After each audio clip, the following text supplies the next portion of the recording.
Em 1942, o mundo esteve mais perto de perder a Segunda Guerra Mundial do que qualquer livro costuma mostrar.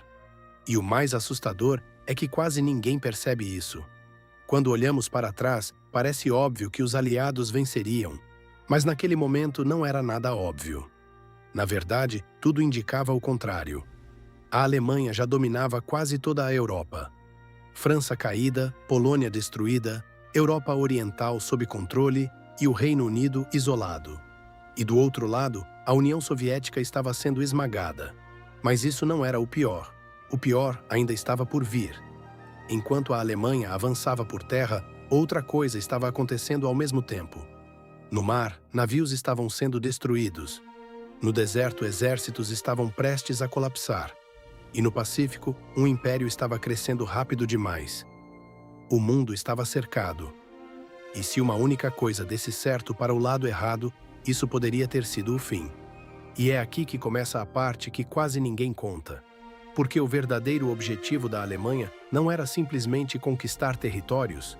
Era algo muito mais simples e muito mais perigoso: petróleo. Sem combustível, não existe guerra. Tanques param, aviões caem, exércitos travam. E em 1942, Hitler estava a poucos passos de conseguir exatamente isso. O plano era claro: avançar até o Cáucaso, onde estavam algumas das maiores reservas de petróleo da União Soviética. Se ele conseguisse aquilo, a guerra mudaria completamente. E o mais absurdo, ele quase conseguiu. As tropas alemãs avançaram rápido, muito rápido. Mais do que qualquer um esperava. Cidades caindo, linhas quebrando, resistência enfraquecendo. Mas então, algo aconteceu. Algo que, à primeira vista, parecia só mais uma decisão de guerra. Mas que, na prática, mudou tudo. Hitler decidiu dividir seu exército. Parte iria continuar rumo ao petróleo. A outra iria para uma cidade, Stalingrado. E naquele momento, a guerra deixou de ser só estratégia. Virou ego. Virou obsessão. E essa decisão começou a custar caro. Porque enquanto as tropas eram divididas, elas ficavam mais fracas, mais expostas, mais vulneráveis. E o tempo começou a jogar contra eles. Mas isso ainda não era o suficiente para parar a Alemanha. Porque em outro lugar, algo ainda mais perigoso estava acontecendo. No norte da África, um general alemão estava prestes a mudar o rumo da guerra. O nome dele era Rommel. E ele estava chegando perto de um dos pontos mais estratégicos do planeta, o Canal de Suez.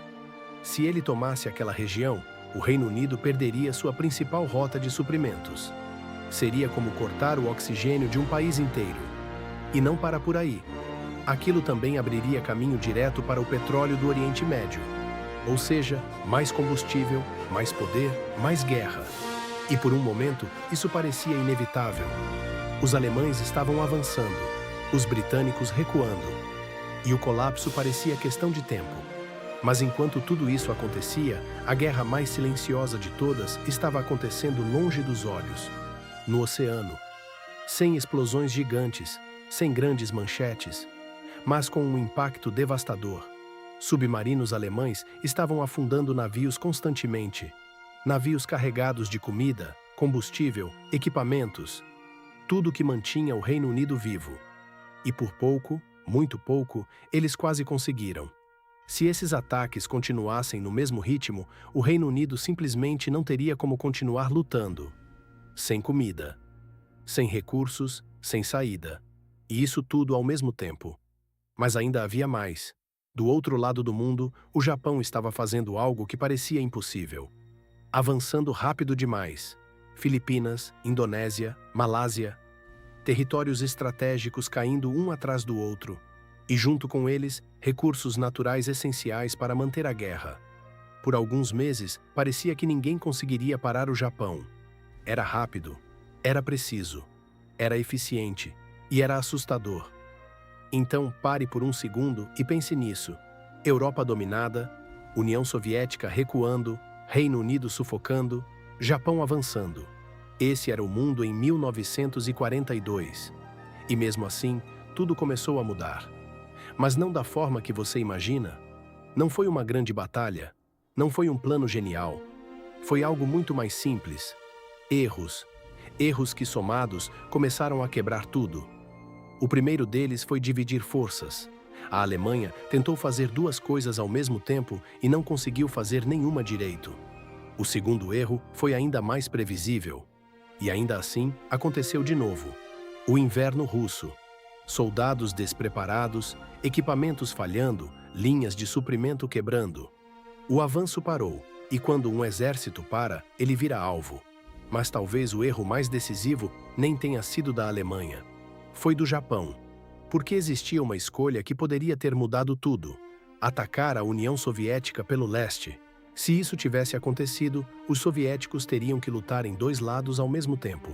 E talvez não sobrevivessem.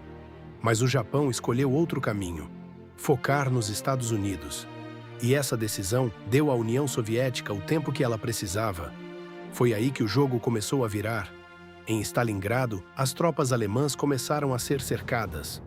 No deserto, o avanço de Rommel foi finalmente interrompido. E no Pacífico, o Japão sofreu um golpe que nunca mais conseguiu recuperar totalmente. Mas aqui está o ponto mais importante: nada disso foi rápido. Nada disso foi garantido. E nada disso era óbvio naquele momento. O mundo não foi salvo por um único evento, mas sim por uma sequência de erros, decisões e pequenas viradas.